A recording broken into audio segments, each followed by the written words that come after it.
ভারত প্রথম আক্রমণ করলে পাকিস্তানের কৌশল হবে দ্রুত প্রতিক্রিয়া, আকাশ সীমায় ভারতীয় যুদ্ধবিমানগুলোকে বাধা দেওয়া ও প্রতিশোধমূলক সীমিত হামলা।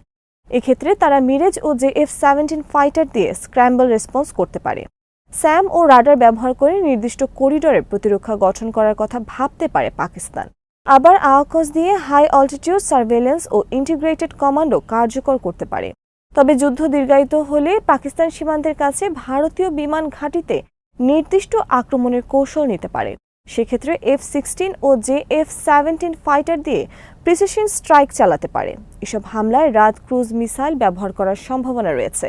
পাশাপাশি ইলেকট্রনিক জ্যামিং ও ডিকয় ব্যবহার করে ভারতীয় স্যাম নেটওয়ার্ক দুর্বল করার চেষ্টা করতে পারে। আর সর্বশেষ মিরেজ ও স্টিলথ JF-17 ফাইটার দিয়ে ডিপ স্ট্রাইকও পরিচালনা করতে পারে।